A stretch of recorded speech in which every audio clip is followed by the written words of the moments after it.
Hello বন্ধুরা, আসসালামু আলাইকুম। MCQ English grammar presented by Speaker Academy. Speaker Academy তোমাদের জন্য ইংলিশ গ্রামারের একটি এমসিকিউ সিরিজ নিয়ে এসেছে।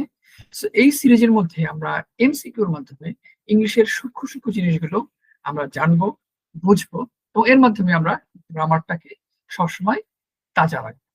ওকে, সো আমাদের মাধ্যমে গ্রামারটা বারবার রিভিশন করা হয়ে যাবে।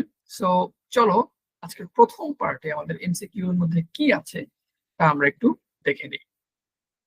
ওকে, সো টুডেস এমসিকিউ, দেখো এখানে যেটা একটা বাক্য আছে, সাম নিউজ ড্যাশ শকিং। এখানে তিনটা অপশন আছে, আর, ইজ, ওয়ার। সো এই তিনটা অপশনের মধ্যে কোনটা সঠিক হবে? আর হবে, ইজ হবে নাকি ওয়ার হবে? তোমরা একটু চিন্তা করো, প্রয়োজনে তোমরা এই ভিডিওটাকে একটু পজ করো, 10 সেকেন্ডের জন্য পজ করে তোমরা একটু চিন্তা করতে পারো, ব্রেন স্টর্মিং। ওকে, সো যদি তোমরা পজ করে চিন্তা করে থাকো বা ইতিমধ্যে তোমরা একটা অ্যান্সার ঠিক করে রাখো, তো দেখি তোমাদের অ্যান্সারটা হয়েছে কিনা।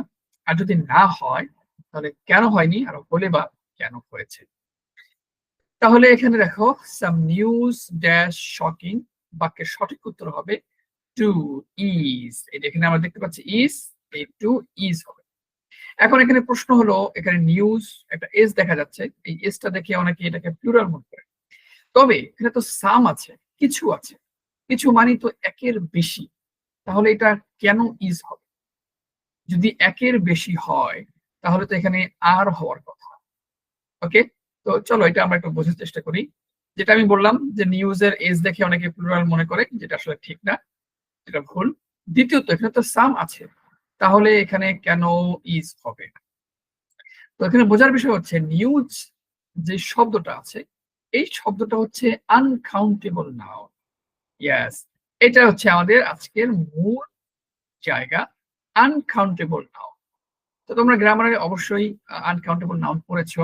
যদি মাথায় থাকে তাহলে আরেকবার একটু চিন্তা করো, যদি মনে না থাকে তাহলে তোমাদের বই বা শীটটা দেখে নাও যে আনকাউন্টেবল নাউনের সঙ্গে সবসময় কি আসবে? সিঙ্গুলার ভার্ব আসবে।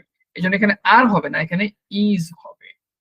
ওকে, সো নিউজ একটা আনকাউন্টেবল নাউন এবং নিয়ম হচ্ছে আনকাউন্টেবল নাউনের সাথে সবসময় সিঙ্গুলার ভার্ব ব্যবহৃত হবে। ঠিক আছে, তো সাম নিউজ মানে কিছু খবর, এটা আসলে সংখ্যা গণনা করা যায় না। আনকাউন্টেবল হওয়ায় এখানে সিঙ্গুলার ভার্ব ইজ এসেছে। তো এই ধরনের কিন্তু আনকাউন্টেবল আরো অনেক নাউন আছে। তোমার কি কোনো নাউনের কথা মনে পড়ে? যদি মনে পড়ে তাহলে সেটা একটু চিন্তা করো যে আর কি কি আসলে আছে আনকাউন্টেবল নাউন। আমি তোমাদেরকে আরেকটা মনে করাই দিই, যেমন হচ্ছে ওয়াটার। ওয়াটার শব্দটা কিন্তু একটা আনকাউন্টেবল নাউন। আমরা কিন্তু একটা পানি কখনো খাই না, আমরা এক গ্লাস পানি খাই। এক গ্লাস পানিতে কত পানি থাকে, বা পানি আমরা কিন্তু ওইভাবে গণনা করি না। যেভাবে আমরা বলি একটা আম, দুইটা আম, সেভাবে কিন্তু আমরা একটা পানি বা দুইটা পানি বলি না। ওকে, সো দেখো এবার আমরা তোমাদের জন্য একটা প্র্যাকটিস দেই, তোমরা সেই প্র্যাকটিসটা করবে। দেখো এখানে দুইটা বাক্য আছে, সাম অ্যাডভাইস ড্যাশ ভেরি ইউজফুল। এখানে কি ইজ হবে নাকি আর হবে? সাম ইনফরমেশন ড্যাশ মিসিং। এখানে কি ইজ হবে নাকি আর হবে? এটা তোমরা কমেন্টে লিখে ফেলো।